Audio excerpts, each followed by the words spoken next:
Hey everyone, welcome to the Campfire Chat. This is where not only marshmallows get roasted, but leaders do too. So- oh, craziness has already ensued. I think it's amazing. I am back and I'm doing very well. I've had one eye worked on. I've been told that they have different colors now. Matey. I have one that's been fixed and one that's still broken. So my wife says that I walk around like Johnny Depp in those, like a pirate, like everything's ooh. I'm not focusing all that well. So, but I'm getting through it and it's okay. The other surgery happens later this month. And because I want to make sure that surgeon has had a very good vacation in between. So, anyways, we have a special guest. We have Nathan. He's joining us in Matthew's spot. Matthew is in the process of moving. He's actually moving out west from the East Coast to the West Coast. And not all the way, I don't think. I think he's going to stop before he gets to the coast. And, of course, we have Brian there, Scoutmaster Bucky. Everybody loves him. And, of course, we have Moderator Mike. Moderator Mike, fantastic. Thank you all for being here. Before we got started tonight, we started talking about recruitment and recruiting scouts. And Nathan has got a lot of information on that. And Brian's got his opinion. I got mine. And we'd love to hear yours. I have information. It's more than just an opinion. You got information too. You got great ideas. Definitely. If you've got questions about, recruiting or scouting problems that you might have with your unit, with all the talent we have here in the room, we can definitely get an answer to the question or find out where we can look it up. Okay. So that's the neat thing. So if you're in the chat, please put that in there. We'd love to know where you are viewing our live meeting from. That is a really good thing. Anything before we dive into our subject? Yeah. Let's say hello to the people that have identified themselves. First, Mike's going to look at this. There you go. We practice this. Hello, everyone from Massachusetts. Okay. Hey, and then I have no idea where the premier and largest council-owned scouting reservation 10 Mile River. I have no idea where that is. Wow. I'm not sure. And something I will add from the moderator standpoint, please hit thumbs up. Looks like we only have one person, that's me, that hit thumbs up so far. So please hit thumbs up. Please hit thumbs up. And the other thing, keep chats, friendly and everything. Yeah. And by the Scout Law. Scout Law. And please type carefully, because sometimes if there's like misspellings, I'm like, do I really want to put this on the air? Sure. Their name is on it too. Yeah. Awesome. All righty. Well, I've done some videos about recruiting. And one of the big things that I cannot wrap my head around sometimes is all of the difficulties that go on with getting into schools. That has been an immensely hard thing. Thank goodness I live in Florida. Florida actually passed a law requiring the schools to let the scouts in. So that took quite a bit. It took almost 5 years of legislation to get that going and to get that in the process. So we get in the school, but then once we do, there's different schools will hinder us in different ways. So depending on, their interpretation of our access. So that has been my experience. I've done thousands of schoolrooms. I've actually walked into a schoolroom and said, hey, tell them about Cub Scouting and getting involved in that and shooting sports and sleeping overnight in a tent that you put up. I mean, the whole excitement of it all. And I've done videos on that subject. And one of the realizations that I've come across, if I retained every scout that I signed up, and this is true for every unit, we'd have no problems. We'd have to put limits on scout. Stan, while I appreciate and respect all that's been done, I think one of the issues with recruiting is that we're still trying to recruit today like we did in the 70s and 80s. Right. It has to go beyond that, year round even. Well, and I've heard that now. To qualify, I've been in scouting over 20 years as a leader, and I told you I was going to be a little bit of the antagonist tonight because I get frustrated because it's the same garbage that's been pushed at me year after year after year, saying, get into the schools. Well, the schools have blocked us out because of bigger things outside of my control that the organization has taken a stance on. Okay. Yeah. So we're not going to get into that. I'm tired of hearing that we need to get in the schools. We can't in many parts of the U.S. Yeah. And so what leaders are looking for is alternative answers. Now, I'm going to go one step further and say the problem is a council or a group of people comes up with an idea, and if everybody's selling chocolate ice cream on the corner, everybody starts disliking chocolate ice cream. There's only so much chocolate ice cream consumption that can be taken in. I don't know. I still like chocolate ice cream. Okay, but see, you're the diehard, right? So how is it that in this world that most scouters will admit that it's changed. And to me, in my 20 years, I've seen 3 major changes in our program, in its values and in its consumer needs and wants. But we haven't adjusted our recruitment. It's get into the schools and do community service focus. Great. Yeah. But what is the first thing I want to say? There is no magic single way to recruit.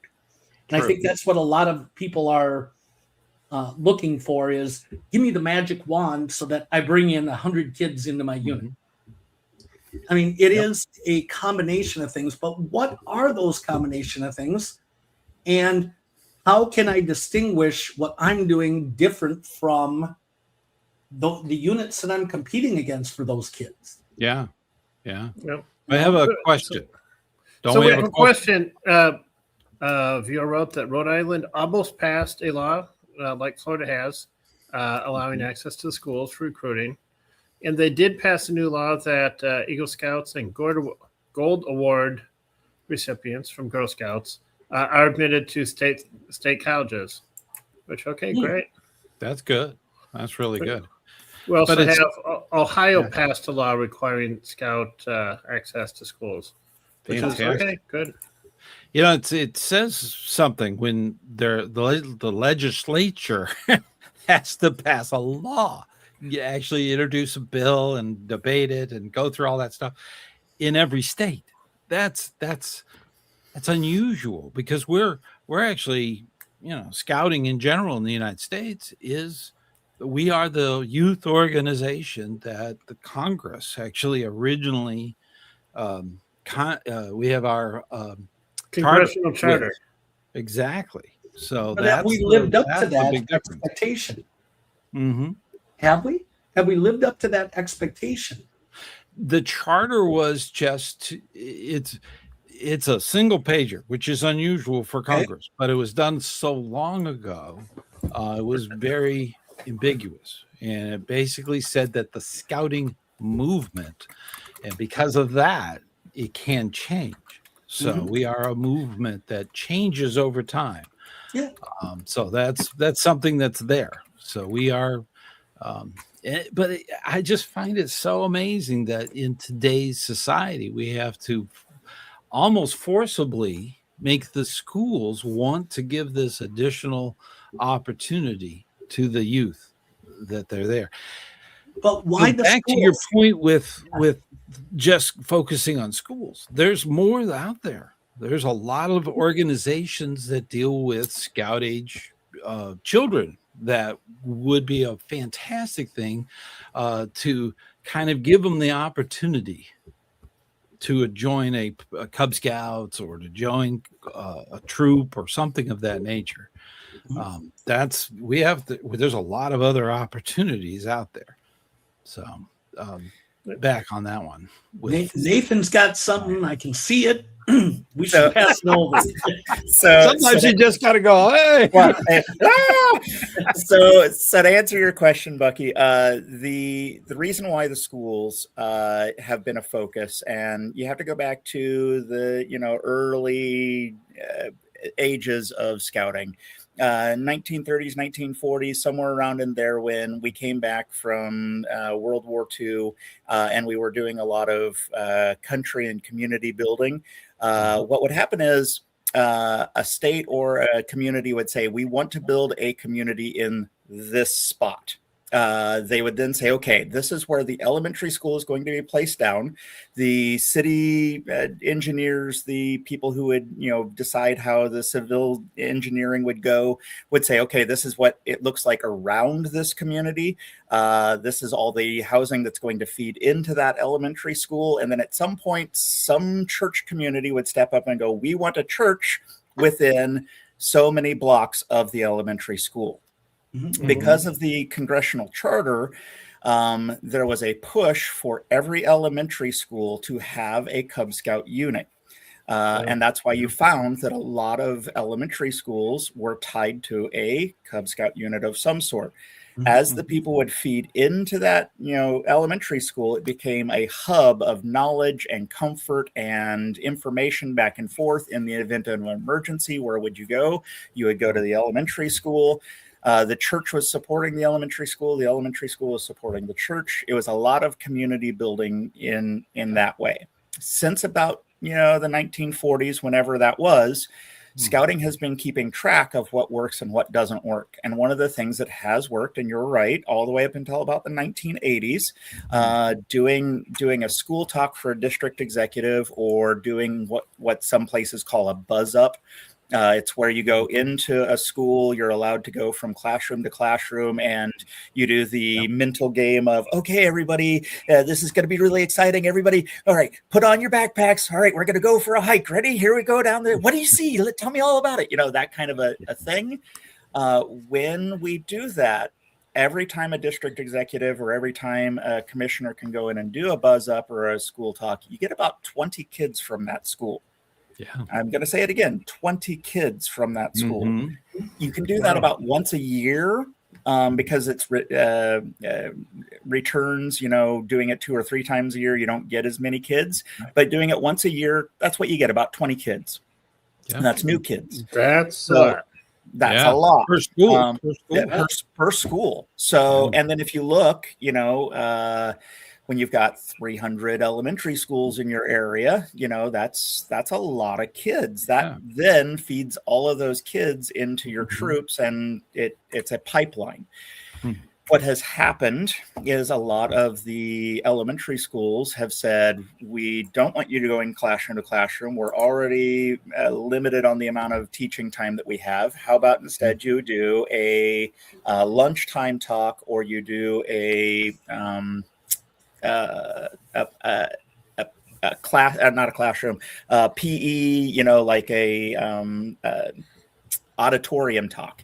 And what we have learned from that is you get about 4 kids. One, because it's a distraction. It's not as much, one-on-one. And so we get a little bit more diminishing returns from that. When you send out flyers, for every 1,000 flyers you hand out, you get 1 kid, roughly. It's a lot of diminishing returns on that. And the only thing that really beats that is the peer-to-peer cards that we tell kids to hand out. When you hand a peer-to-peer card and say, hey, come hang out and do this thing, you get more kids out of that, but it's not as many as doing the buzz ups. The reason why they keep pushing for us to do it in schools is because in those areas where we do have people going into the classroom, we're still getting the same amount of returns. We're still getting the same amount of recruiting from it. So it does work in those areas where it's where it's already It's working. possible. Yeah. Yeah. Yeah. Mhm. That's amazing. Now, Amazing. with that being said, could I do the same thing in a church? Mm. Mhm. Yes, but we Sunday haven't. school. A Sunday school or a church or church organization or an ice cream social or any of those things. The theory is yes, but there's not as much statistics to back up that those things have worked because we haven't kept the tracking of those things as well. Yeah. So that's why they want us to do those things as much as possible, is because there's statistics showing. Yeah. Fair enough. I've heard the success of the churches, and that really is about creating relationships. And for instance, our scouting units are a part of the youth ministry program of the church that we belong to. Yeah. And I've seen some that in neighboring neighborhoods that they have a school, parochial school attached, and if you go there, you're a part of the Scouting Youth Ministry Program, which is one of those outside of the box thinkings that I think can work. But I think we also have some other issues that we have to address. We have far more scout troops than we do packs at this point. And the sad reality is everybody thinks their troop is the greatest, but there's only so much soil to feed those troops. Yep. And we're coming up on the realization of what the pandemic really did to us with the extreme drop in numbers. The troops are now starting to feel that because there's not as much to feed up. And somebody made a comment here, about a lot of troops recruit only from the pack. Which is true, and I'm guilty of that. But I'm also the cub master for my pack, and I've had three leaders around our metro area that have contacted me saying, "You run a family pack and a family troop, and you're both scoutmaster and cub master." I said, "Absolutely. How's that working?" I said, "My Cub Scouts don't know of anything better than to move to the troop because the troop is there and they've established relationships and familiarity." Is that a marketing tactic? Absolutely it is. Okay. Am I going to say, no, you can't go somewhere else? I might say, why would you want to go anyplace else? But I don't discourage them from looking elsewhere. And we don't have 100% retention within our unit. But you get most of them. You get most of them, absolutely. Kind of cross over. I think that's one thing that we really have to look at is if you don't have an associated pack to feed you, you're dead. I mean, plain and simple. Well, there's a lot of troops out there. Yes. That I've been saying this for many years that don't know how to develop that relationship to a pack. And the very first step is a den chief. First step. That should be in your plan. I think the den chief is important, but is not the key. You've got to have adult cross between the units. Because every one of the youth that are den chiefs have adults. They have to make it to that meeting. I think there has, personally, I think there has to be adult crossover between the unit and the pack. Yeah. And not just saying, well, we got this troop over here, we're going to send den chiefs. Okay. And I don't believe that alone pulls packs in, because the den chief is interacting with the kids, and not all the parents really understand where this den chief came from. To go, oh, well, we want to go where that kid is. It's usually after the fact if they're not aware. Yeah, but that's the thing. This is the way you get the troop to connect to a pack if they don't have that ability. Correct. So there used to be this thing called vertical scouting, and vertical scouting is you had a charter organization that had a Cub Scout unit and a troop and a crew and a ship and Exactly. and Every variation of scouting. right. And this vertical scouting created a community. It created a way of behaving. It created knowledge within the group. It's like I would not ask somebody who's Catholic, for example, to go hang out with the Baptists because it's a different culture. When you create that vertical scouting, you create a culture, and everybody kind of gets to know each other and all that. Not saying that I would exclude people from those things, but it's culture. And when you have a pack that is sitting over here and they're trying to join a culture that's over there, and this culture is very, we like to hike, we like to go out and do the things out in the woods, we really like to go do these high adventures, and that pack, their culture has been more along the lines of, we're really into the social side of this. We're really into the social, how can we help our community? You're now creating a culture that doesn't work well together. And I've actually seen different holidays, different thoughts, different plans. And so I've been encouraging units, troops, packs, that if they're not seeing the culture that they're wanting, then they have to build the culture that they need. And that works the best. It used to be that, you could survive off of one pack to one troop to one crew, and it was a good model. Now it's taking roughly 2 packs to feed one troop. In this district, in my district, there's roughly 37 troops and there's roughly 18 packs. That's pretty much standard right now from what I'm seeing across the United States. It's not enough packs. And the cultivation of the troops, I was sitting with a longtime leader. We were out at Camporee. Everybody had left, and we just got to, jawing back and forth.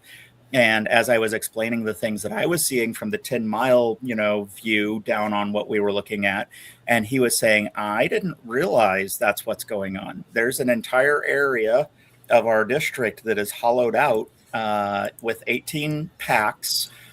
We have 6 that are setting in the southern portion of our district. There's about 6 that spread out throughout the north to east to west. And then out in our west area, there is 6 packs that are holding down the entire area out there. And, geographically, it's 3 towns. So it's geographic a very large area. And they did not have an understanding of, oh, holy cow, there's not enough of these Cub Scout units to feed us. Right. So that's one of the things we're working on this year is starting more Cub Scout units. But it's not it. I think I have 2 units that have the same shared number between troops and packs. It is now hey, let's get this vertical scouting thing working. Well, here's a comment. Troops need to reach out to packs and show and provide value. It's the pack's responsibility to develop Cub Scouts, the troops' responsibility to recruit Cub Scouts. Yeah, it is twofold. They have to work together. But I found that the Den Chief connection is a great one, and it definitely gets that den oriented towards an older scout, what they want to be. So, and that is a very attractive thing in recruiting from that standpoint. And I'm also a big believer that not just the Cub Scout going into becoming a scout goes across that bridge. I think the parents should also, and they should go marching right into the committee. Okay. But I think we digress from what recruiting really is. Those are all just fancy fluff. Those are fancy fluff things to make the experience when you actually have crossovers. How do we get? But if you don't have them, how do you do it? So parents can cross whatever they want, but we have to have the Cub Scouts. I think key thing number 1 that needs to be mandated is a troop has to have an associated pack. Period. If your troop doesn't have a singular pack, I think they have to be almost married per se. Because without it, the troop is doomed. And I know we have troops in our area that survive on, stuff from 3 or 4 different packs, but they're picking up the residual. And if there is no residual, they struggle with their stuff. Now, somebody did make a comment about troops needing to recruit. Great. 5th, 6th, 7th, even 8th grade, you can still kind of recruit with bring a friend and stuff. Yes. But I kind of write it off after 9th grade going, we're not getting new scouts. It's going to be that rare one that goes, really? I always had situation. But I think we need to kind of write off 9th through 12th grade as recruiting for troop until we have something more. Okay. And I'll say this. I've been a venturing leader and represented venturing with our contingent for the 2017 Jamboree. I'm not seeing the future of venturing simply because there's very few things that venturing serves that now with girls in scouting across the board, we lose kids when they go off to college. Yeah. And venturing is kind of targeting that area. Now, I'm not saying that it can't exist, but if I got to put my efforts up, I'm putting them to Cub Scouts, to the troop, and then I'm going to look and see what other things make sense. Yeah. But venturing just doesn't have the same allure, that it did. Sorry to all those hardcore venturing leaders out there that are like, oh, Bucky, you don't know what you're talking about. I do know what I'm talking about. Well, Stan, you mentioned something I think is a really interesting point. The how many members should be on a committee? So, well, three it's units, the and thing I'm is, I'm familiar. a big believer in team. So every position, there's more than one people. Yeah. So that's the thing. I believe for the charter, you require 3, but 5 would be the minimum, in my opinion. And maybe even I would say every department should have somebody leading it with somebody following within that team. Okay, I'm going to stop you there because I've seen ranges from a committee that's just a few members. Mike, stop because Yeah, I'm lost here in what you're talking about. I think I know what you're talking about, but for those that may not understand, let me see if I got this right. You're saying that we need 5 members in the committee to charter a unit, okay? Yeah. Which there are some cases where they can get 3. Okay, that's so the let's 3 and talk 3 about, thing. So people understand what those 5 positions are. The key 3 plus 2. Right. So, Mike, what are those? Well, it'd be committee chair. It would be scoutmaster. It would be charter or grap are the key 3. Okay, and then the 2 others. Honestly, I'm not sure. I would think you got to have your chair. You got to have a committee chair. Well, I already mentioned that. He's already mentioned that. So, if I remember, I would think at least one assistant scoutmaster. So I know of a very successful troop where they basically want to have a parent from every family on the committee, and I think that's great. That works well for them. And I'm also familiar with a troop that's the other end of the spectrum for committee size, and a troop that's right in the middle. So I'm just wondering what are the benefits of a large or small committee? I personally think that a lot of people involved to share the load, and when people are involved, then they help out. Okay, so let me make sure I'm straight because I'm trying to help our audience stay here.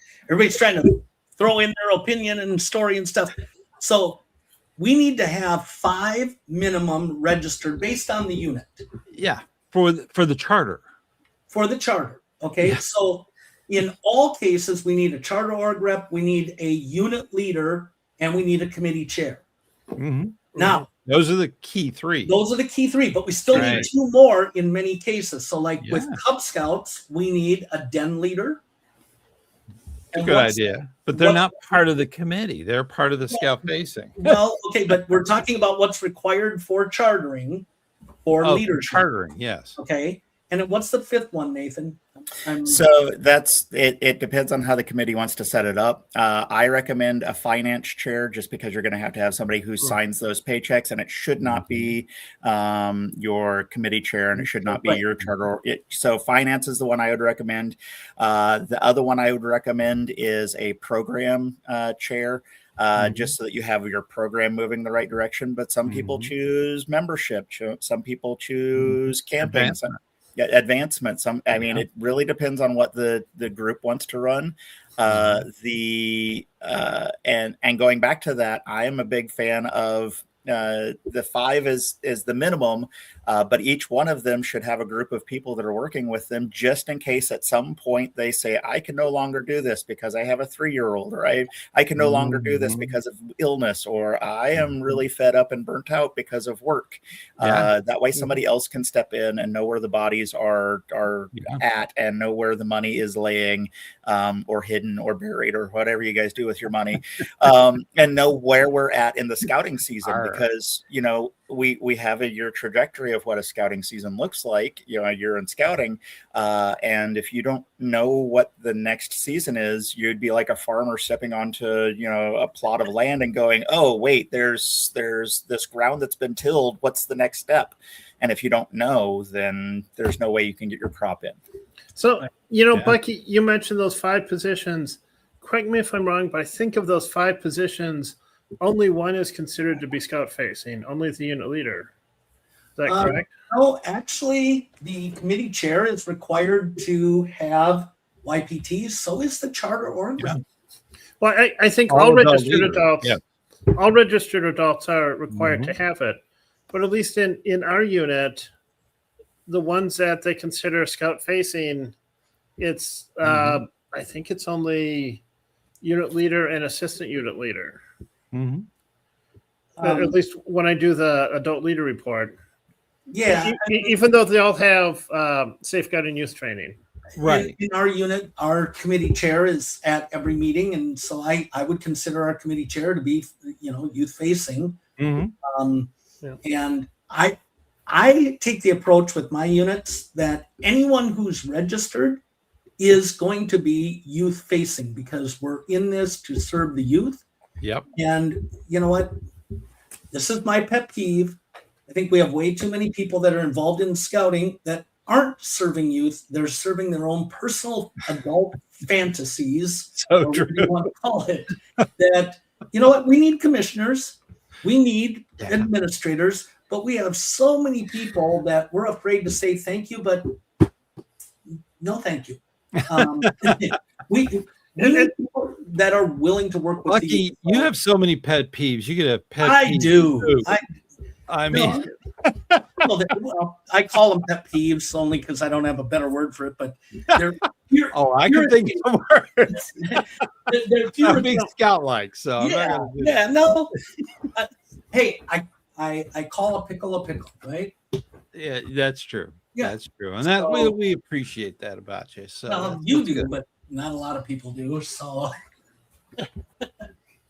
I appreciate the kind words. Well, here's another question. For recharter, many PACs move assistant and den leaders into committee member roles to check the box for 2 members, even though they're already actively participating in the committee. Yeah, that does happen. Sometimes you have to move people around just to get rechartered. But I personally believe that you should have as many teams working together. Even your committee chair should have a vice chair. Okay, there should be room enough to train somebody else so that if you can't make the meeting, there will be somebody there. Okay, that will pick up the ball and run with it. So it's important that not only the scoutmaster, but all the assistant scoutmasters, they can pick up where the scoutmaster left off. That's true for advancement. It's true for treasury, it's true for program. All of them need teams. I'm playing devil's advocate, Stan. So in a troop or a pack of 12 kids and 12 parents, of which that's 24 parents. Maybe. No, there's a lot of single parents out there these days. That's true. That's true. So and there's parents that have grandparents and uncles that want to be involved. So absolutely. So I'm saying if you have 12 kids, you have 12 parents. yeah. Okay. Yeah. Because there's some that you just don't want. Oh, there's That's true. Bucky again saying the things that shouldn't be said. There's some parents that I always say Bucky said you're not allowed to be here. I didn't say that. I can always find a job for You gotta anyone. talk to Bucky about that one. No, I said they shouldn't be there. I didn't say they're not allowed to be. So let's be clear on that. But I can find a job for anybody, Bucky. That's It's true. not- you know what? A good leader will find a job for everybody. Okay? Yeah. The problem is many of the people don't like the job that you are fitting them for, so then they don't belong there. You know? Okay. So yeah, I mean, I've had my fair share of parents that it's like, oh no. Yeah. Yeah, and they want to be And the then there's some parents that plan every second of every day for everything that their child does, and they expect the troop to do the same. Yeah. So they can be a little too intense. But back to So I it don't goes want both ways. I don't want to dismiss Mike's question. I want to make sure we come back full circle on that Yeah. fact. For a small unit with 12 parents, now we're going to eliminate a third of them that they can't, they work, they travel for work, whatever. Yeah. Okay. Mom's got 2 other kids that she's got to take care of. So that parent is not there. We have 8. Okay. If we have 5 mandatory positions or strongly, you might have 3 others. And let's face it, not every adult is meant to be a leader. They're like, just tell me, can I bring, cookies for the snack? Great. Exactly. I think the key in a smaller unit is making sure that you have strong adults that understand we're working as a team. We each have our role, but when that role is gone, we all have to take in and fill in that position. Whereas larger units have the luxury of saying, you know what, we're going to train you. You can be a backup. You shadow me and such like that. Right. So that brings us back full circle to Mike's question of big unit, small unit. How do you define those? Mm-hmm. Yeah. That was it. Oh, the definition of that, a small unit. Yeah. The national average is 7 scouts. I think that's been the national average since the beginning of scouting. In a unit? Yeah. For pack and troop? Yeah, I believe so. I'm not sure. That's information from a long time ago in the 70s. I haven't looked in a couple months. I think that the average right now is setting around 10. I'm going to go look real quick. I think it's not a ton. Mm-hmm. I remember I was in a small troop when I got my Eagle. I was in a troop of 6. So these monster units that have 60 plus kids, they're the exception, not the rule. Yeah, they are. In Europe, Mike told me over in Mike, if you get a chance, check out some of Mike's videos on YouTube. Mark, big man in the woods. Mark, excuse me. I keep saying I'm looking at Mike and I'm saying, I thought it was your eyes. Mark, over my friend across the pond. He said that they're only allowed to put 40 scouts in a troop. Yeah. So I'm totally for that. A waiting list after that. So I vote that's the way we move in the US. Seriously. That might be a big challenge. Okay. Yeah. Okay. Here's another comment. When knowledge, responsibilities, and relationships are intentionally shared, the unit becomes more resilient, adaptable, and capable of delivering scouting. I think that's a very thoughtful comment. Very true. So Bucky, I'm gonna propose a thought that I have been kind of leading the charge of in talking to adults. We have charter organizations. Those charter organizations have committees, or should have committees.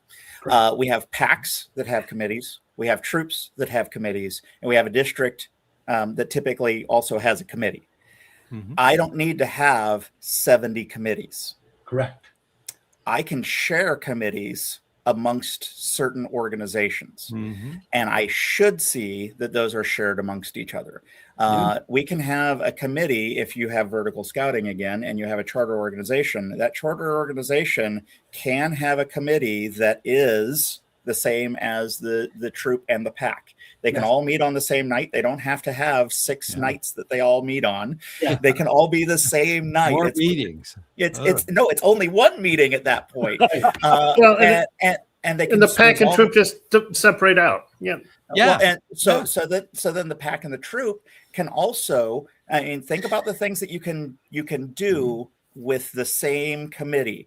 So a committee chair for the pack and a committee chair for the troop, same position. Your whole goal is to support the committee.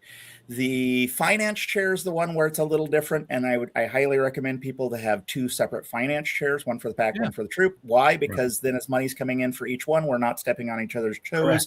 You're not draining the account. It's an account. It's an accounting thing. The program is a little different, so you should have your own program chairs. But can you share camping chairs? Can you share membership chairs? Can you share advancement chairs? Yes. Yeah. And the reason why is because these are things that are built to be very vertical. And if you start tying, and I had a discussion with a charter organization. I was like, you guys are suffering right now because you don't have enough people in your committee. What are the things that you need in your committee? And he started laying it out. I was like, look, that's the same thing that we have in this unit that you guys have. Can we just merge the 2 committees and just go that route? And he looked at me and says, we've never thought of that. Let's try that. But don't you, if you have a pack and a troop, even with the same charter org, don't you have to register them separately? Yeah. Yes. But you can have your committees together. Why not? Okay. I know there's some people that suggest troops do that. Girl and boy troops that are with the same chartered organization, they share their committee. So that conjoined thing. So we've been doing it for years. So just move it out. But I think going back to the whole tying in the Cub Scout pack to a unit, and that's what we've done for a decade and a half now. The committee chair is our committee chair for both the pack and the troop. Without going into detail, for the most part, Cub Master and Scout Master are the same person. And it sounds like people are like, that's crazy. There's so much work to it. Not when you've got a good team supporting you. I mean, it's no different than the workplace. Yep. You know, you've got a good team. If you're good, and the Scout Master and Cub Master positions are to oversee and help the kids, but it's also showing leadership to those adults. And all you need is 1 or 2 strong supporting adults, and you've got it made.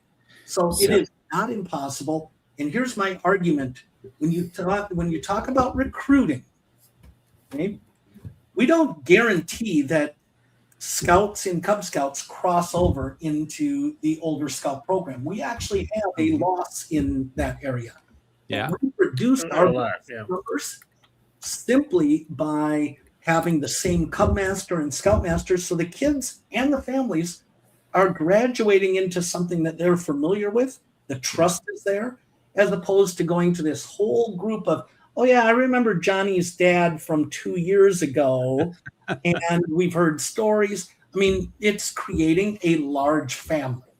Yeah. And we actually call ourselves a family. Yeah. It's a tradition. Well, it's really making people feel welcomed in as much as what we consider a family to be welcomed like. So, Very good. All right, we have another comment. A successful Scout unit where no one single leader is indispensable because every leader is preparing someone else to succeed. That sounds great. That's awesome. In practice, it's a little hard. It is. It's a little hard. Because I'll tell you, we have a unit. His name was Dave Moore. Look him up. The whole unit was Dave Moore. Well, he was a. I've heard of units where it was one person. Yes. What does that patch look like? Well, so his troop was Troop 100. He was a school teacher in Minneapolis, and in the mid 80s, when there was a huge migration of Hmong to the Twin Cities area, he identified that there was a need for scouting with those youth. He passed away a couple years ago, but he every Friday night, while he could, or he had somebody, drove a bus around the Twin Cities area. It was a 3-hour round trip pickup of kids. Wow. Every Friday night, he'd start at 3 in the afternoon. The meeting would start at 6 or 7. It would go until 10 o'clock on Friday night, and then they would return everybody on the bus home. Wow. That unit was one of the most disciplined, most skill-based, most patrol-led. And when there were scout competitions, you pretty much were fighting for second place because Troop 100 was fabulous. Now, they were all Hmong, okay, but it wasn't exclusive. It's just that's the community that he served. And when he passed away, the unit still exists, but it's not what it was with him. So that comment about it dies is true, but that doesn't make it a bad thing sometimes. Okay. Well, change is inevitable, and we are in a scouting movement. So keep that in mind, no matter what your particular situation you're in. You may have the blessings of something like that going on, but it's not forever. So we have to cherish those people and those moments. And there's so many leaders. We briefly got into it last month, talking about there are so many leaders that are just totally unrecognized. When we were looking at the District Award of Merit or Silver Beaver or any of those kinds of major recognitions, it's hard to get nominations. So it's sad, but it's true. There are countless situations like this. This bus driver basically going around and supporting the troop in the way they did. That's amazing. I hope that they recognize that person. I don't know. This is the first I've heard of it, but I hope there was some recognition. Sometimes that needs to be thought about. Scoutmasters that give 20 years to a troop and then all of a sudden they're gone. Cubmasters that do the same. They need some recognition. They need to have somebody say thank you for giving up so much money for that vacation time you earned every year, but yet you went to summer camp with the troop. Well, that's not just Scoutmasters. That's any adult leader that does that. I mean, they need to be recognized, and not only with the unit, but everywhere they need to be. I remind my scouts that any of the adults that are with us at camp are giving up their vacation time to come and serve them. So I don't expect any discipline issues or lip back to the adults when they're here volunteering their time, giving up money, paying to be here. They don't come for free. And they pay for the transportation and everything. Right. So, and I've kicked a few adults off of being able to go to camp because, and they were kind of that 20-something ones that were youth in the program and think that it's just a vacation to come hang out at camp. And it's like, no, if you're not going to be a contributing member to the adult team, this isn't a vacation that I have another person that I have to oversee, and so I've kicked a few parents and young adults off and said, this is not where you get to come and be like you are, That's why you're so beloved. Beloved by a few, less beloved by many. Question. We have a question. We have a comment by Brian that he's familiar with one charter organization that has a pack, a crew, and troop. So that's nice. Certainly works well. So let's get back to the recruiting aspect. We've talked about Yeah, I'm sorry. I was going to toss one more thing out there for those monster units, and this is where building those relationships back and forth. If they've got a lot of adults that are sitting around that are not being utilized because the spots are full, I've been encouraging them to go find these other smaller units and join their committees. Having a committee chair is not a committee. That is one person that is dictating all of the advice for that entire unit. So if your camping chair is one person and it's not a committee, that person is saying, this is what we're doing. And, same thing with finance or any of those other things. It should be a committee. It should be a 3 or 4 people, they get together every once in a while around a campfire, kind of like what we're doing right now, whether it's virtual or not, and have a discussion back and forth. It should be somebody that, you can hang out with. And the way to build those communities back and forth, because the monster units, they don't see what's going on in these smaller units. They have no clue that, we have a unit out here that's in, a edge of my district, edge of the district, that they're down to 3 kids. It's 3 kids. It's 5 adults. How can you do recruiting? How can you do fundraising? How can you, put money away so that you can go to summer camp? How can you, they don't understand that. So if I could get a full crew of adults to fill the committee, that takes so much more stress off the scoutmaster. That takes so much more. Here's the argument to that. And that's happening all around the U.S. Here's the argument to that.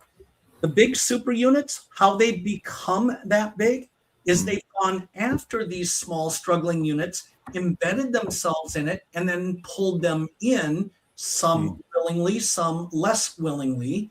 And there's these smaller units are fighting because they want to offer a different option than the masses of being a number. Yes. Okay. And so it's kind of educating. This is why, and Stan, I'm glad you brought it up. I think we've talked about it before. I have. My number is 36. I think the unit should be equally set at 36. We use that number for National Jamboree. That's the size of a unit going as a troop, 36 scouts, 4 adults. Yeah. And I think when you create supply and demand, right now we have so much supply and so little demand that the way we grow it is by reducing the supply to the demand and then building from there. And I think the challenge that we have, I'm going to call the elephant out in the room, is we've got councils that are reliant on the money that comes in from membership, the grants. And when you take that new approach, that means that there's a lot of paid jobs that are going to need to be lost. Okay. And Stan, you've mentioned this before, what our paid professionals need to understand is that 50, 60, 70 years ago, it was all volunteer what they did. Okay. Yeah, well, they did get money. I mean, my father was a professional scouter. No, but I'm saying the commissioners were volunteers that did the job that the paid yes. The commissioners were the original staff, the national staff. Yeah. And so I think one of the things that is one of the unaddressed issues is that for us to truly make a change that's financially sound, that we have to look at it like a business. And the problem is the business, the middle management, we'll call them, the council paid professionals. I don't want to lose my job. I don't want my buddy to lose their job. Right. But there's not that many of them. There's yes, there are. Smaller amount than you might think. So currently, right now, some councils have a lot. With district executives, there's roughly 2,000 of us across the entire nation, and that's not a lot. But here's the other thing that I would ask, and this is me playing the other side of devil's advocate. Show me one district that does not have a district executive or a council that is supporting them that is doing well. Yeah, exactly. Show me one. Yeah. And mine's a good example. We used to have, it used to be 2 districts. There used to be 300 units in these 2 districts. Wow. They lost one district executive, and it started getting smaller and smaller and smaller. They then combined the two districts. We're down to 60 units. They haven't had a district executive prior to me for about 7 years. They hadn't had a district executive that had been here for more than a year. I've now crested past that year point. We have stabilized the bleed. We're hoping not to lose another unit next year. I think we might lose one, but that's because they don't have a Cub Scout unit that's supporting them. They're pretty far out there as far as the district goes, and I'm afraid that I'm going to lose that unit. I hope that I don't. It's an area that's had scouting in it since 100 years ago. And unfortunately, it's getting that community up and running again. It's hard. But if you can show me a district that's doing better or average, let's say average, without a district executive compared to one that does have a district executive, I would love to see it. Now, also to address the other side of it, the paid side of it, I understand that. I understand that there's a money issue there. And it does seem a lot like that we are pleading ourselves, to keep our jobs and all of those things. The main focus, and I wish at some point I'll share you what my charter for my council is. We actually signed a charter. We have an agreement of what our job is supposed to be. The commissioners are supposed to focus on the units. They're supposed to build those relationships with their units. My job on a daily basis is to go out to talk to the schools, the churches, the philanthropy side of it, the trying to figure out how to bring more money in, how to massage those relationships back and forth that have been hurt, find charter organizations and those things. In order to do that kind of a job, it is a 24/7, 365-day a year. I put in roughly 80 hours last week just going out and talking to community members. And to put that in the hands of a volunteer who's also working a 40-hour week, it's rough. It's really rough. Okay, I'm going to rebuttal. Okay, please do. Okay, so I think what we saw happen in Michigan is what needs to happen nationwide. I don't know. I don't. a complete collapse of the society.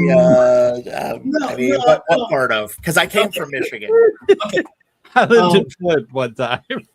So what they did is they did away with their multitude of councils, and it's one council with field service offices. Minnesota is starting to move that way. Yeah.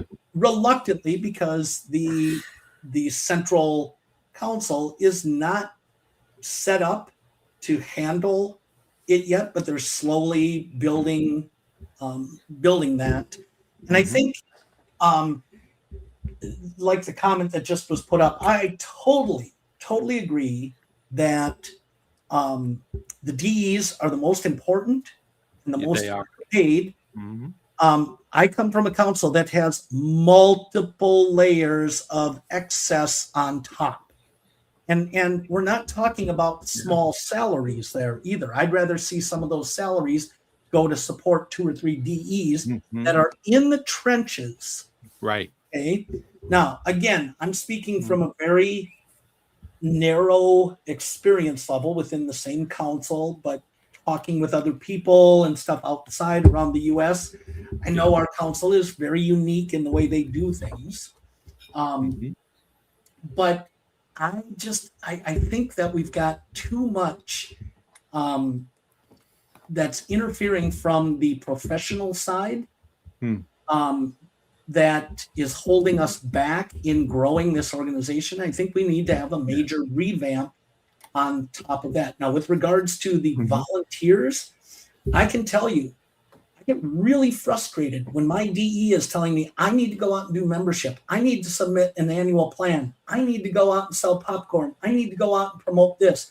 I need to go out and support this. And then these wannabes that get focused on one aspect of scouting. Well, you got to go to Wood Badge. You got to pay to go to Wood Badge. And now you got to pay to go to camp. And it's like, I'm a volunteer. Where's my break? Okay. So when I have expectations of paid staff, it comes from the standpoint that I'm giving a lot of my time and money, and I don't want lip, and I don't want the same old, same old. I want action, I want support, and I want honesty. And I think there's a lot of people out there that have walked away from scouting because they haven't gotten that. Yeah. So, Well, Go ahead, Stan. I don't think anybody would give Scoutmaster Bucky any kind of lip. Maybe some teeth. Well, So and go ahead, Mike. and sometimes I'm wondering, Bucky, how many hours a week are you spending on scouting? A lot. More than he should. It makes me wonder, you at 40 hours a week from everything you're doing? It seems like it might be. I don't know. So you don't have to answer that. Yeah, You know, the and you're a volunteer, do so. things that we as volunteers don't want to do. Okay, there are things that go on that they handle so that we don't have to. So that was one of the big lessons I learned. My father was a professional scouter. He did it his entire life. We saw all of the Northeast because of it. That's how you moved up. You had to move. So every 3 years as a kid, we moved to a new place. And it was very eye-opening as far as the mission. I always think of it as a religious calling as far as scouting is concerned. Because you're never going to be wealthy.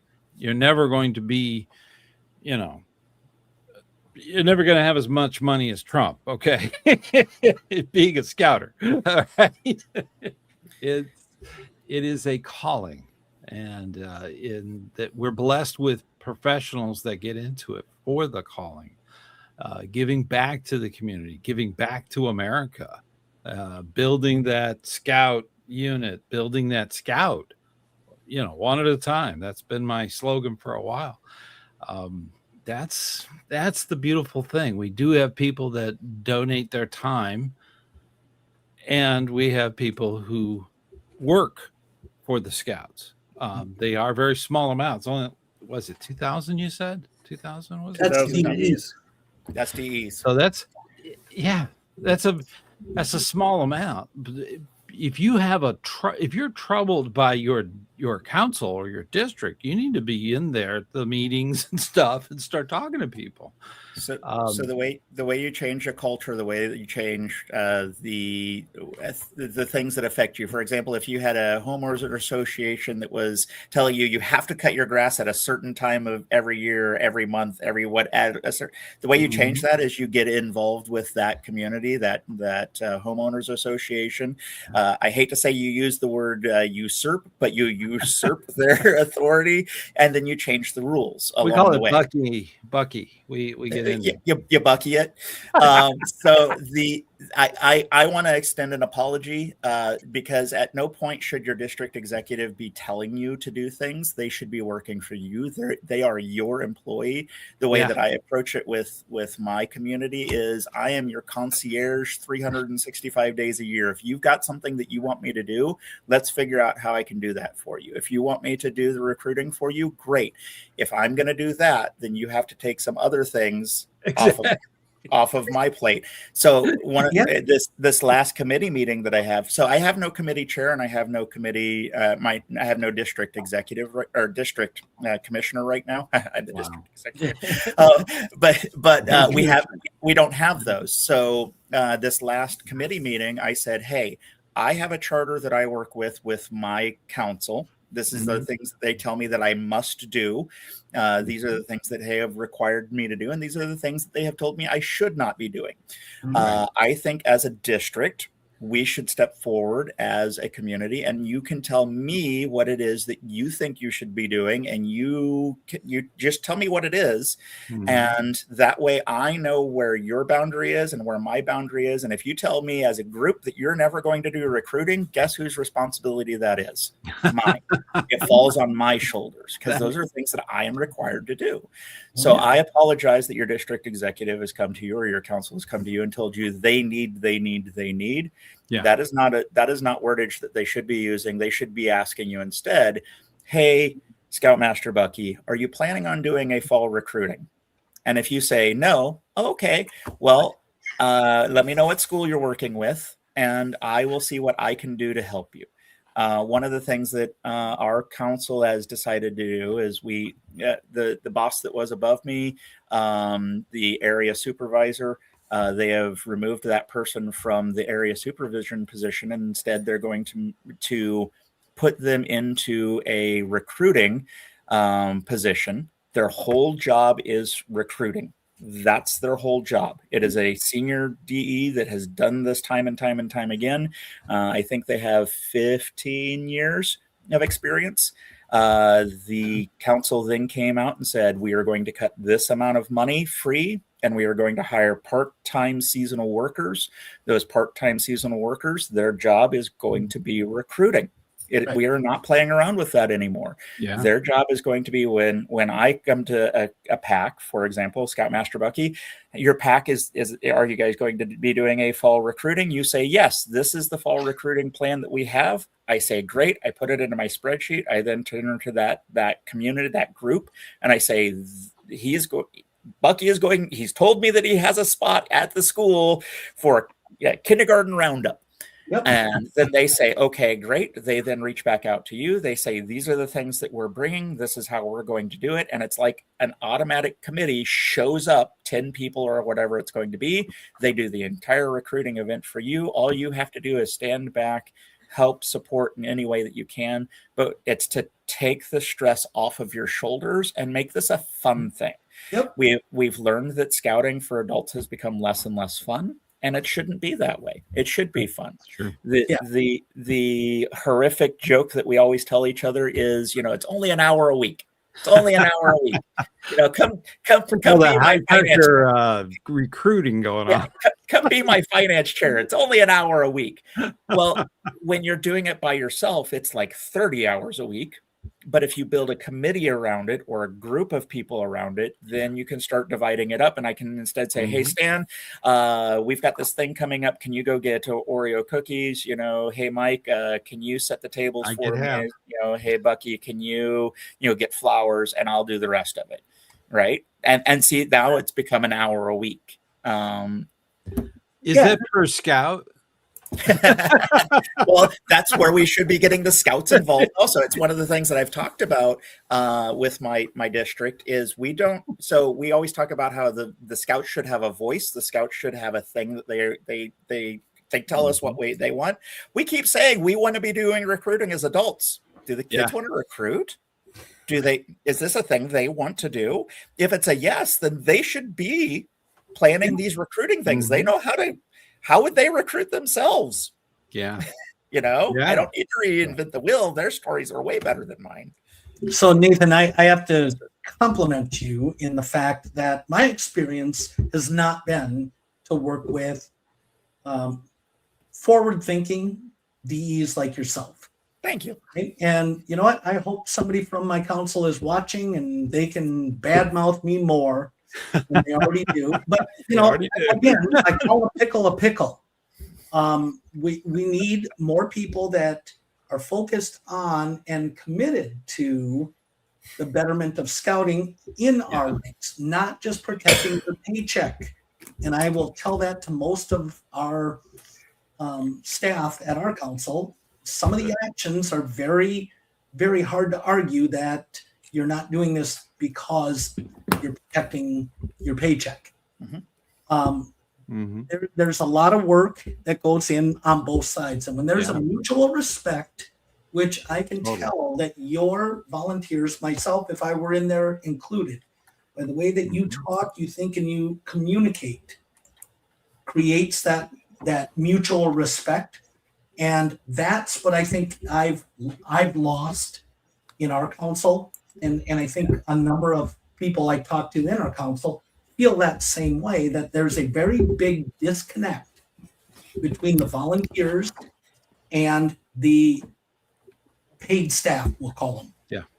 And I think things that we always call it the paid staff. That's just a volunteer thing. So. Well, no, professional staff is the courteous thing. Paid staff is a little more the working for the paycheck. So, but my point is, we also then get other things mixed up in there, which is volunteers who are trying to, for lack of a better word, kiss ass. Okay. And oh yeah, Nathan, I'll help with the popcorn sales and stuff, because they're vying to climb the volunteer importance ladder, or they're trying to build a resume to get to be a course director for Wood Badge because that means something, or to serve on Wood Badge. That get an extra B. Woo. Well, I'm the best of the best, and you can't argue that, because how many times have you staffed? And that's true. I've done it 3 times. I got it once. But my point is, and those that have been around scouting long enough know that there is a plethora of these type of people that are causing challenges to us. Yeah. Okay. Now, why am I so disliked by many? Because I call stupid stupid. Stupid doesn't like being called stupid. And those are the people that I'm calling out, saying, I'm one of the easiest people to work with if you show mutual respect, communicate like an adult, and we address the problems. Can I be devil's advocate? Absolutely. Do I like being it? Once in a while, not all the time. But yeah, you do. But no, honestly, it takes a lot of energy to be an antagonist. It's so much easier when you have a team that you can work with that has a mutual respect for each other.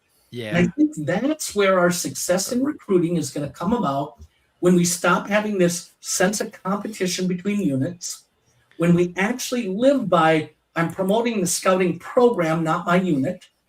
And it's very hard to, when you have people that are being measured on their professional job on number of membership, number of units. Right. Okay. So we need to get rid of some of these things that are roadblocks to our success. And we've got to start calling elephants out in the room. That to me is the real challenge to improving recruiting. It's taken us an hour plus to get to this point. It's tearing down these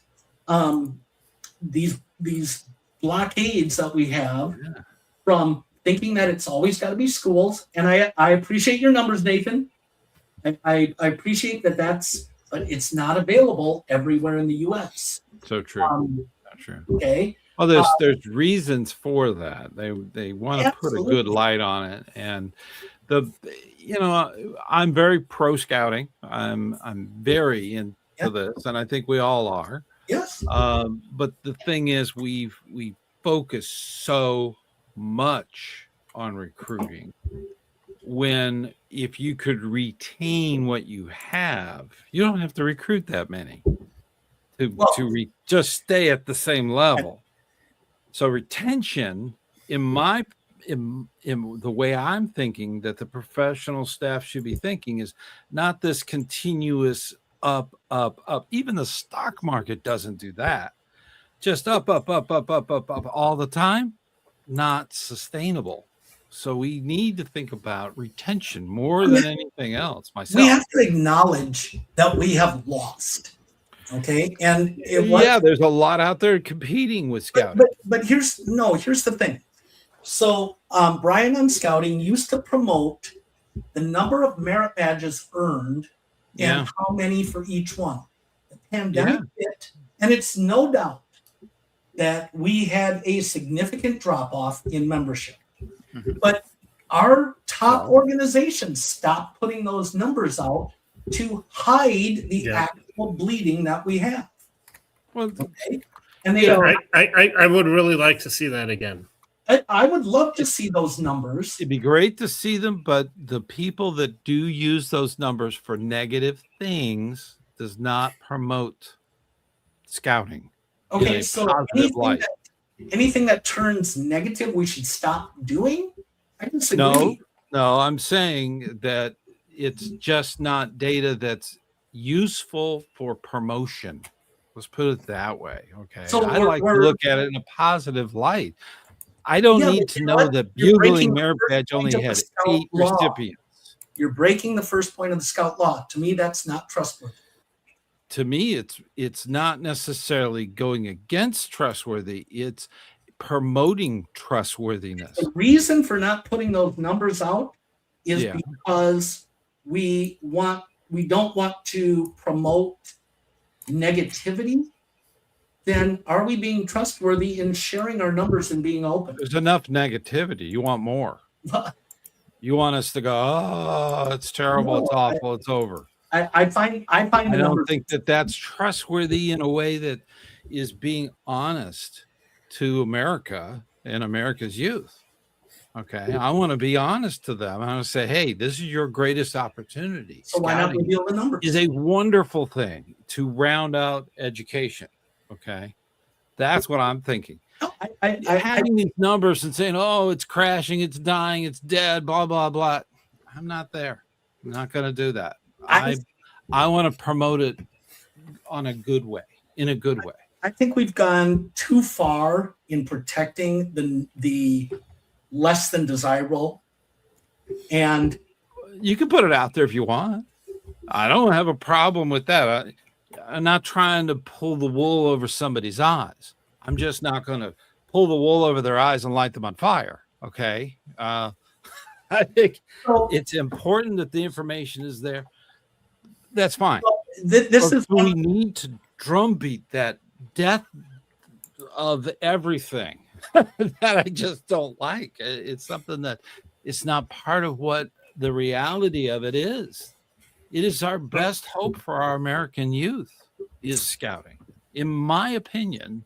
And I'm pretty sure there's a few other people out there that have the same opinion. I believe in scouting. I believe in its core values.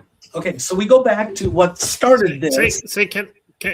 Got a question. I think we need to get to some questions here.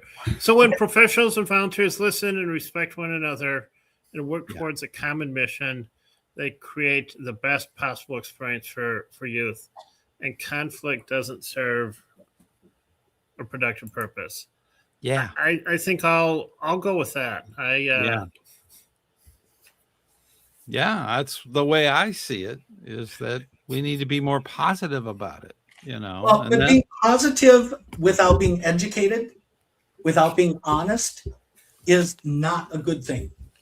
I would agree with that. You should be honest, but do we need the death drum beat, you know, and the black sackcloth and all that? I mean, so you're interpreting that the showing of lower numbers is a negative thing, and I see one of the. Well, how many do you think got bugling? If 8 of them on the last report, 8 people, 8 scouts achieved bugling merit badge in a year?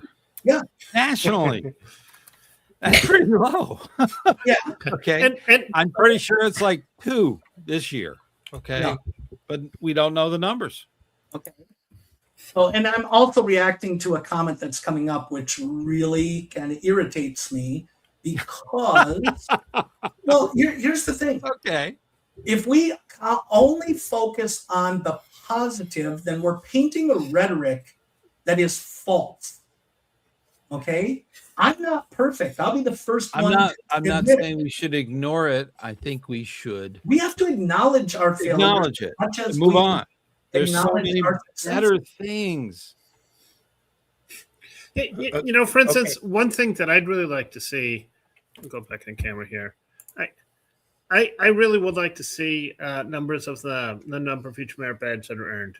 And what I'd like to do about it, I've spoken about this before on the show. I think that one of the underappreciated, very important merit badges is the energy merit badge. And some people might say, "What? That's off the wall. Why do you think such a random merit badge is important?" Well, for most families, what percentage of their monthly income gets spent on energy? And how much do people have any idea where it comes from or how that works? So I personally feel very passionate about the energy merit badge. So if I lead a class of, maybe in a year I might help 20 or 30 scouts earn the energy merit badge, I'd really like to know what portion of the total number of scouts earning that badge that was. And for me, that might be kind of like, hey, wow, I had a noticeable impact in the number of scouts that earned that. I might I might call up adjacent councils and say, hey, can I help you out with an energy merit badge class? But that's acting on that information. Like that's Bucky acting was on it, saying, yeah. you got to have that information. You're acting on it to make something positive out of it. That's what we need to think about instead of just constantly dwelling on the negativity out there. There's enough of that. We don't need that. Okay. I absolutely agree. In a given area, you have Eagle Scouts raising money for all these civic organizations that are getting an Eagle Project. We actually tracked it one year, and it was well over $200,000 given back to the community completely. You know, did that ever hit the airwaves? Did it ever get out no. there? Did it ever? Anyway, and that's just the little district. Okay, that's one district. Now, out of 20 in a council, in a nationwide, it must be in the millions. But it's never ever talked about. Never talked about. So there's positive enough things negativity don't out hit there. the news.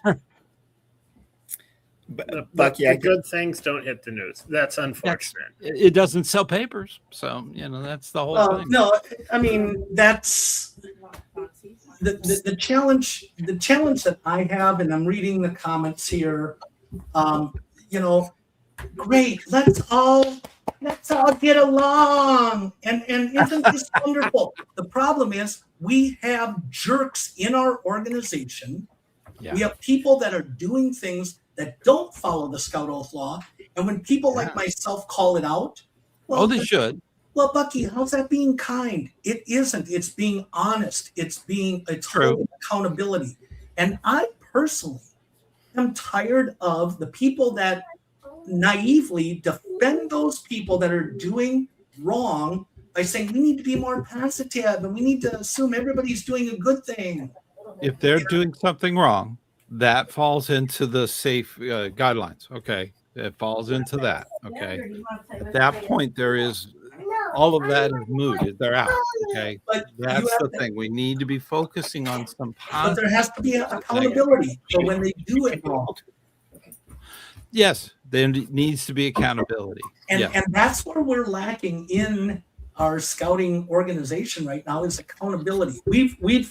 I know of some bigger cases, but I'm talking the day-to-day scouting.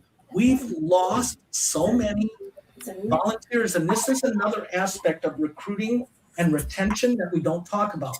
When you tick off an adult leader that's given time and is ganged up on because of, I'll call it political views or such, and they're pushed out of scouting, do you think they're out there saying, oh, well, you know what, the program did me wrong, but I still recommend it for every kid?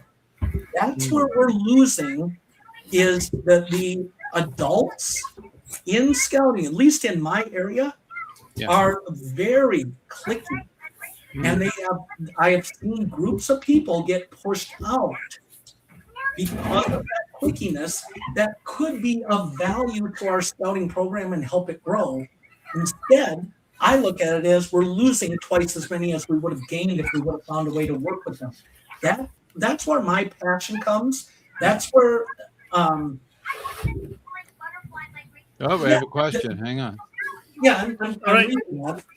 Great. Well, I think a good point. Yeah, accountability is essential to maintaining the integrity of scouting. But we lack a lot of that when I don't want to give examples to sell out any identifiable people, but it's horrible out there. We have lost a lot of scouters because of the lack of accountability. Well, and that's here. I'll give you an example. One of my let's let Nathan. Jump in here. That's all right. I'm not being loud enough to jump in. So one of the things that I can say on that is I'm being very transparent with my district on the positive and the negatives. One of the things I've been cautioned about is it's hard to recruit from a negative side of things. So if I go in swinging for the fences, telling everybody, hey, there used to be 300 units here, we're down to 60, and negative, people start asking the question, why do I want to be involved in this? Right. So instead, what I've attempted, and you can talk to people in my district, is these are the things that we have done. These are the things that have not worked. These are the things that have worked. I appreciate all the hard work you're doing. Here is the way that I would like to do this instead. I'm not hiding the bad things or the negative things that have happened. You know, like the example that I approach when I'm talking to people who used to be in scouting. From about 1930, 1940 till about 1980, there was roughly 10 million boys per year in scouting. Yeah. 10 million. You know, we're currently setting, right now we've crested over 1 million. We were setting at the beginning of the year, I think at 750,000. I mean, I could drive home the point that that's a very negative thing for me to say. However, some people have not acknowledged that we have gotten that small. Yeah. And I think what you're trying to say, Bucky, is that we need to have that acknowledgement that we have decreased that far. What National would like us to do is bring that number back up to about 2 million. They want to do that in the next couple of years. That's a pretty heavy lift. How do we achieve that is by understanding what has worked and what has not worked and what is working now and what has, you know, worked in the past. We're gonna as we peel back the layers off of the onion, or as we scrape off the dust off the, you know, the gremlin, whatever we want to, you know, call it, we are going to see that there is going to be some things where we have burnt bridges. You know, when we have come to those bridges and crossed them, we burnt them behind us. Right. There are communities that are stressed out that, you know, used to have scouting. There's a scout lodge somewhere, or there's a, you know, I just tore apart a Eagle Scout project that was a scout park out in one of our communities. It was bricks that were laid down probably in the 1960s, somewhere around in there, with reclaimed bricks. The community organizers wanted to put a road through the park, so they declassified the park. They've been driving on it for the last 10 years. I went out and removed all the bricks, not because it needed to be done, not because, you know, they couldn't go in with, you know, jackhammers and all that, but I did it out of a respect for the fact that it was done by an Eagle Scout at some point. And understanding that there's communities, as I was doing it, you know, there were people that walking by going, what's going on? Oh, well, they're tearing this up. They're going to make a road out of this. Oh, well, this used to be the scout park. Yes, you don't have scouting here anymore. Oh, we should change that. And that starts those conversations.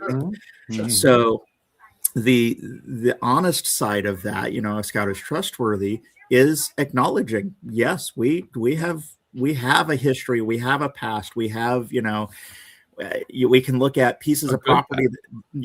A wonderful past. I mean, we went from 1910 not having scouting to 1930. There, you know, I've got a scout. In fact, it's right here, a Scouting for Boys book, 1942 edition. In the front of it, over I think at that point, over 10 million copies had been sold. I mean, it was a huge, just from zero to off the ground running. Yeah. So we can get back to that point. Yeah. We can. And the way that we do the recruiting side of it is we have to acknowledge that this generation of adults is different than my generation. I've got a little bit of gray in there. It's a little different than my parents' generation. They don't volunteer for things. So we have to kind of guide them into that. We can't let them get away with the, you know, drop your kids off and we'll take care of them. No, you've got to invite them to come and do the things. Hey, we're going to, you know, we're going to be doing this cool thing called campfire cooking. Let me teach you how to make a cobbler that you can make at your house. Yeah. We'll send you home with the ingredients. We'll show you how to do it here. You can come by and use our gear anytime. Hey, this is Steve. Steve really likes to do this really cool thing with fishing. Let him teach you how to do that. And so we've got to bring the adults back in also. Right. The retention side of it, I have heard it a couple times now, and I agree with you. The executive, the professional side of it is we have to be increasing our numbers. We have to have more units. You know, some units or some districts are required to build a single unit. Well, when you grow, you know, that's a good thing, but there is a point in there where your supply and demand is at its max. There's a, you know, supply and demand curve, and it's a business model. And once you reach that point, if you add another, you know, pile of cookies to your cookie pile, it's not going to make it any better. Right. And the thing that I've heard that was probably the best advice that I heard from another district executive being said to anybody was, I can't recruit another 100 kids if we're going to lose 2. And that's kind of where we've been at the program. We sent out mailers, we sent out flyers. I've been talking to people for the last year. Why have you left scouting? Why didn't you come back? That's important. Why did you let it lapse? What can I do to change it for you? What would make it better?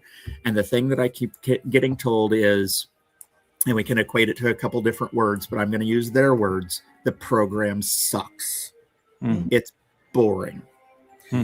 So that is like me giving you a flyer to go on a cruise, and it's, you know, a Caribbean cruise, and you check into your cruise and your stateroom is not what I told you it was going to be. Yeah. Thanks. I'll get there eventually. Nathan needs to be teaching pro scouters at National. Okay. I will be there. I will be there someday, I hope. Please. That's my goal. But you're absolutely right with your analogy of the cruise. Yeah, I know. You know, nobody's going to get on the ship that says, this really sucks, and big letters on the side of the ship. They're going to get on. They're going to get halfway through the cruise. They're going to get to Puerto Vallarta and be like, I'm staying here. You know, because the cruise ship will tell you, if we leave without you, we're leaving you here. Yeah, they're gonna stay there. They're gonna get a flight back home, and then they will make the cruise ship mail them all of the things they left in their stateroom. Yeah.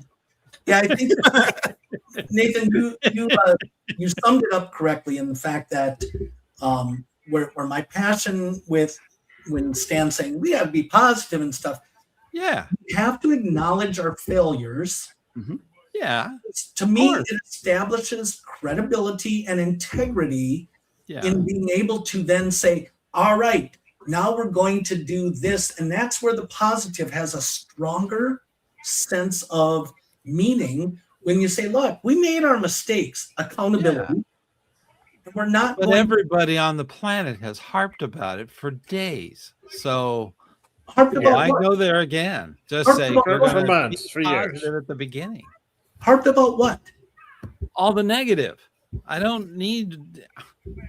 There's so much negative stuff out there. I don't need all that. Okay, I'm more concerned about the scout that wants to achieve, wants to have adventure, wants to, go to these big, hiking adventures at Philmont or something. Yeah. That's the core. I'm more interested in that. When someone does something negative, that plasters the news. And if there's 1,000 scouts doing positive things every day, it never makes the news. That usually doesn't make the news. Or exactly a 10-second story on a local station. Concern myself with as a volunteer, I want to help those scouts achieve. So that's where I think the 4 of us, and I'll include Matt in there, where we do all agree, and I hope our audience understands that, and I'm going out on a limb here because I'm in controversy mode full on tonight. That's why we love you. I'll give you a hug later. Like you, Brian. We want you there. The 5 of us, I think, understand, unlike some others, I'm thinking most of our audience is the same as us, we're here for the youth. It's a youth serving program. The problem is these adults that bring their drama into the mix for whatever reasons, to vicariously relive their missed childhood, to fulfill a need of superiority or authority that they don't have elsewhere. Nathan, I'm sorry, cut me off. Well, I'm only cutting you off because I don't want to forget. I don't want to forget this thing. Okay. The majority of the issues that I deal with are adult issues. Yeah. Majority of them. Yeah. Majority of them. Mm-hmm. It's either adult on and this is going to sound weird. It's either adult on adult or adult on organization or adult on charter or adult on most of the issues I deal with are adult. For a youth serving program, man, I deal with a lot of adult issues, and it's okay. That's what I'm here for. I'm glad to do that. I'm glad to be in service of that. It's a lot of interesting issues, though, that I think if we could check our egos at the door and instead come in with, this is a fun thing that how many people in the United States right now could plan a trip to one of the world premiere pieces of property like Philmont in the next 2 years? Yeah. There are a lot of youth that could do that. Yeah. I'm just saying it's pretty amazing that we could do that. It's pretty amazing that not only adults can do that. And we say that this is a youth program. It's an adult program too. We're teaching adults how to adult because some of them never got the chance to be scouts, and this is their chance to be in the scouting program. Yeah. I wish they would realize that, because I can't tell you the number of times as Scoutmaster, literally, I'm dealing with this high school drama from a boy or a girl. Yeah. And an hour later, I'm dealing with the same crap from an adult. You know what? From an adult. I signed up for this to help the youth, but from an adult, I left that crap back in high school. Yeah. And to deal with it there, I'm like, ugh. So maybe what we need to have in our committees is an adult master. Yes. Yeah. Yes.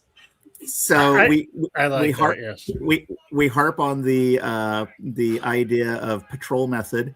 One of the best ideas I heard come from a group of adults that I was sitting around talking to is that's what they do with their adults. Their adults and here in my district, some of them have their patrol patch and it'll be like the yuck face, or whatever. A rocking chair. Yeah, rocking chair, whatever it is. Classic, but this group actually laid it out in a better way. They take their adults and their adults plan camping trips where it's just the adults going out and doing the fun thing. It's just the adults going off and doing where would you guys like to go? Because with adults, you can do some even funner things that you can't do with youth. And because it's not a scouting event, it's an adult event. I mean, you can imagine that. Yeah. Evolving into chaos. Highly organized chaos. That's now if the unit pays for it, that's a different story, but they should be doing okay. Yeah. So we've addressed the negative. We've addressed the positive. We now have a functioning adult group. Okay. Yeah, I know it's fantasy, but we have a full functioning adult group, and we said we were going to talk about recruiting tonight. Okay. So we got to get back to the recruiting. I think we touched on some good topics there, but let's do a fire round of an out-of-the-box idea for recruiting. And we'll start with the expert, Nathan. Yeah. Ooh, put me on the spot first. See how you are? All right. So in our council, one of the things we're doing first is we're doing a 10 essentials lesson. It's a road show. So it's going to, there's 8 districts in our council. It's going to visit the corners of 4 of them. So it's going to be 4 different venues. Anybody can go to any one of them. In this, if you show up, every single unit that shows up will be getting something out of it. And if it's a Cub Scout unit, they're getting a Cub Scout pack for how to run an event. A meeting, this, and then for the troop, it's something that's along the same lines, but I don't know what it is. So that's the first part of it. the out of the box thinking as far as recruiting goes, we're having to step into a different world. I can't get into the schools. That is there's a couple schools that I can get into because it's a different communities, and those communities are willing to allow me to come in, but I'm still not able to go into the classrooms. The churches would be a great places to go. I've been in contact with some of the church communities that are out here. They communicate to each other really well, and I'm just waiting for a couple of them to give the go-ahead, the blessing, the Omni Domini, that the Catholic Church has stepped forward, and the Pope has said that it is time for the Catholic Church to step back into scouting. So I'm waiting for that to kind of filter its way through, because any of these organizations can say no.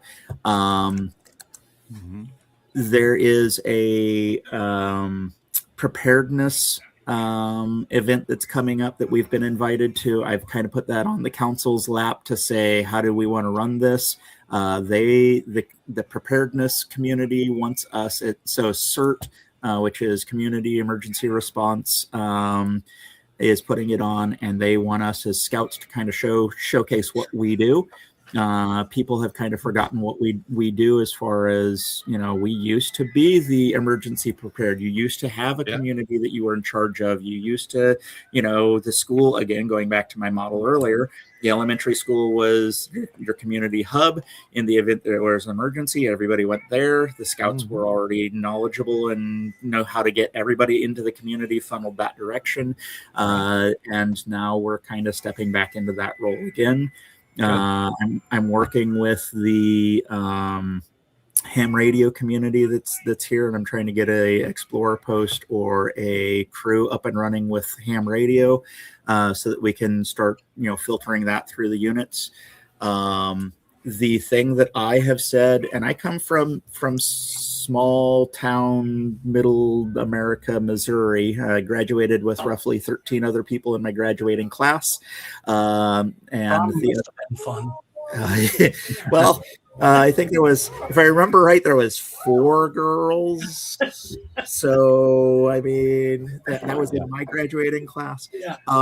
But I love the small town community. I love the smaller hubs that we create.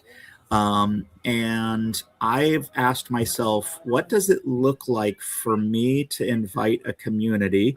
Because again, if a school was to, back in the 60s, 70s, if a school was to wanted the community come and do a thing, the church wanted the community come and do a thing, what would they do?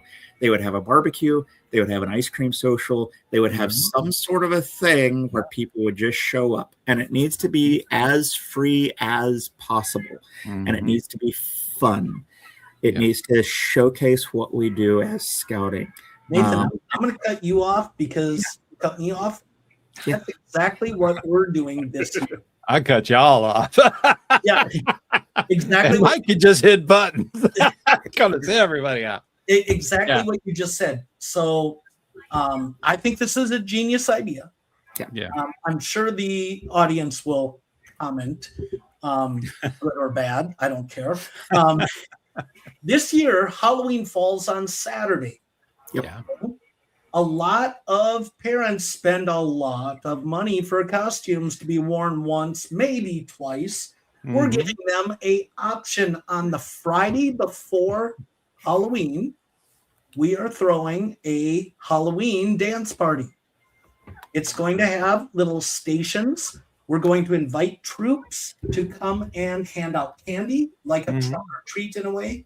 We're going to promote scouting at it. And it's going to be a very scheduled dance. It's not going to feel scheduled, but we're going to plan it out. Yeah. So it's more like a Halloween party, but its definite undertone is to promote scouting. Don't call it a dance. You'll scare people away. We'll call it a Halloween party or a fall party. Yeah. Or, those are details we're still working out. What we're going to do at it. I know there's going to be music, there's going to be activities, and it's going to be free. So the cost isn't free put on. Yeah, you got to bring candy. Well, right? So I There goes the free part. So I agree that anything that you can come up with that isn't out of the or is out of the ordinary. It is 7:55. Are you The other thing that I noticed was that the 4th of July just took place, and I saw a few scout groups on the national news carrying flags and such. And so I'm wondering how many people actually use the 4th of July to help promote their scouting unit, the citizenship component. Yeah, Dan? I got something for you there. On July 4th, I went to the Oviedo Mall, which is just north of where I live. Okay. And the Oviedo Mall had a community day. So all the people with karate and all that stuff, and the police were there, and the people training for becoming EMTs and all that stuff. It was fascinating, and it was filled. People were there for the fireworks later that night, and it was wonderful. I went around, and sure enough, I'm on my way out, and the last table I passed by is Cub Scout, and I'm like, yeah, they're there. And I'm so important, and I wanted to do a shout out to the Oviedo group. We have an open mic. So someone has a lot of noise. It's probably me. Yours, Nathan. Okay. There we go.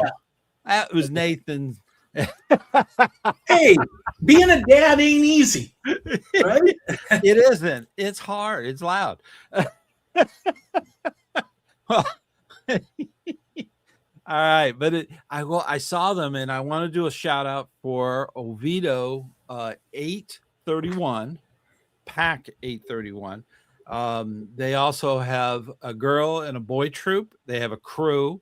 The girl and boy troop wanted to be at this event and have a table and really promote scouting, but they were on a big adventure in Alaska. So Okay.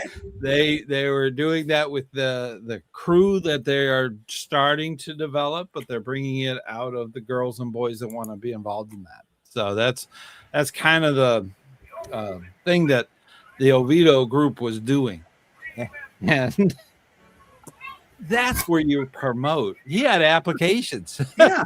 So Well, and ready to sign people up. So that's one of the things that I keep telling my units, and some of the things that I'm doing with them is you should have those applications on hand, paper applications on hand. Everywhere you go. Don't let people walk away without filling out that application. It's a lot like a refund. Businesses know as soon as you walk out the door and you've got that paper refund in your back pocket, you're not going to fill it out. They already know that you're not going to fill it out. That's why they gave it to you. Right. And so you have to have people sign right there. You have to, walk them through the steps. If they say that, oh, I'll go home and fill it out, they're not going to. It's very rare that they're going to. Yeah, and it was a great way to get that message across that scouting still exists, because if you go by the media, we've been long buried. So no, that's not the case. And it's a disservice to the community if you don't give them at least the calling card of the scout, a Cub Master or Scout Master, something, get out there and promote it positively. Okay. So Stan, I think we could talk for another 2 hours on recruiting ideas. Oh, come on. We're coming up on the 2-hour mark. I don't mean to be stepping on Mike's toes, but that's true. It is. You gave a shout out to somebody. I know Mike was talking about giving a shout out. Maybe Nathan wants to, and I'll think up something while I'm inspired by your guys' shout outs, and then maybe we should call it a night. Mike, what's your call out?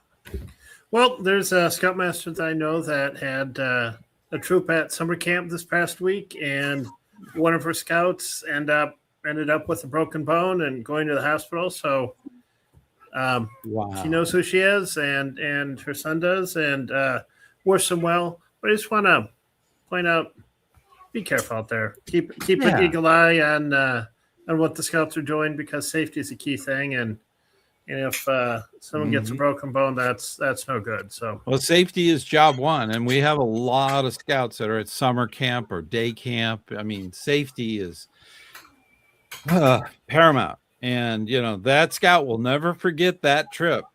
That's for sure. I just looked down and say, "Well, it's cast." Nathan, do you have a shout out? I do, and first I'm going to go back to that safety statement. The safety statement, man. If you talk to the parents, that's like number one or number two when they ask us what it is that we are focusing on. Safety, safety, safety. With the kids, it's fun. So that's kind of how you sell it to the parents, is you show them how safe we're being. With the kids, it's all about the fun. I'm just going to cheat and give a shout out to my entire district. The Pacific Trail up here in the Pacific Northwest, I really do appreciate as hard as they are working. They're an amazing group of people. I would invite any of them and all of them. In fact, they know they can come over to my house anytime they want. I'll cook them dinner if it's dinner time. They are a hardworking group of volunteers. They put in hours far and beyond I could ever ask for, and I'm here to support them in any way that they can. I would like to say that every district executive out there should be doing the same thing and can do the same thing. But when you look at how district executives have been built, it's typically somebody between 23 to 30 who's just getting out of college. This is usually their very first job. They have to have a bachelor's degree in something. It doesn't necessarily mean in management. And I am not that person. I have a lot of roads that I have traveled. And so for my district, I want them to know that I'm here to support them in any way. They've just got to tell me what it is that they need. Yeah. Awesome. Well, I'm going to jump on Mike's, and I was going to call out our local camp staffs at many point in time, but I started thinking that it's pretty much every youth and adult that serves on camp staff that really is one of the most important experiences that the older scouts go through. So for the CITs on up to the camp directors, a big shout out to them for the thankless hours that they give to us to help deliver the scouting program.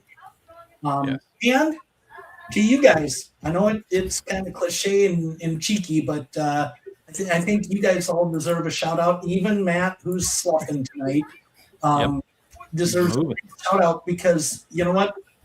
One thing that I know we all share is the passion for serving the youth in this great organization that we have. We have our differences. Like Charlie Daniels said about our country and his song, we may have done a little bit of fighting amongst ourselves, but you outside people best leave us alone. You can check me on those lyrics, by the way.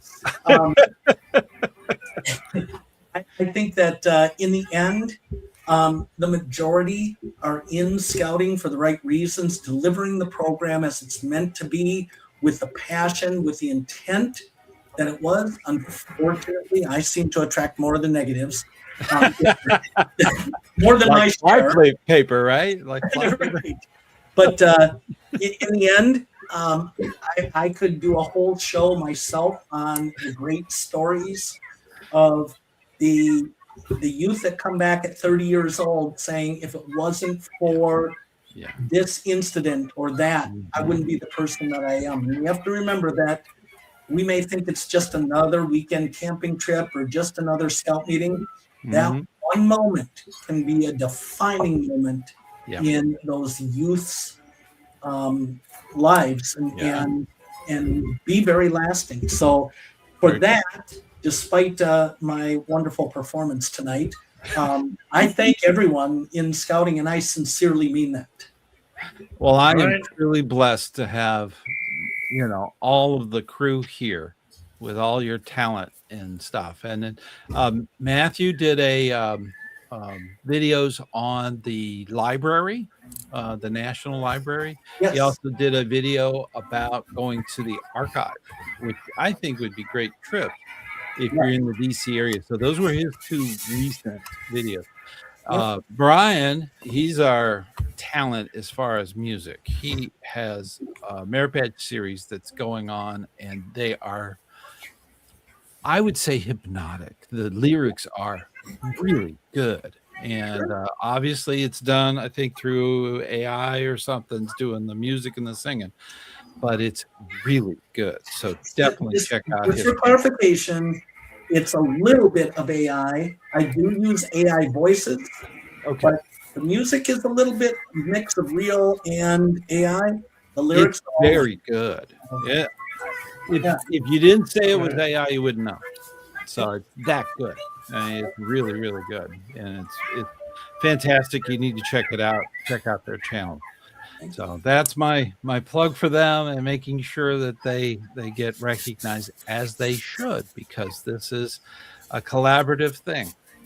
We may bump heads occasionally, but we're still Scouters, and we shake hands at the end, and we're okay. I'm hugging you, Stan. I'm hugging you. Okay. Mike, do you have anything from the comments? Anything going on there? Nothing to really add right now. So okay. Well, I'll leave the comments attached to the video, so if you're watching it later, you'll be able to view them. And definitely, you can definitely add comments to it. We'll see them. We have more viewers after the video than we do during the video. So it's how that works. Anyways, I'm so glad that you're all involved in scouting and running down that scouting trail safely. Thank you so much for joining us, and I will see you on the trail.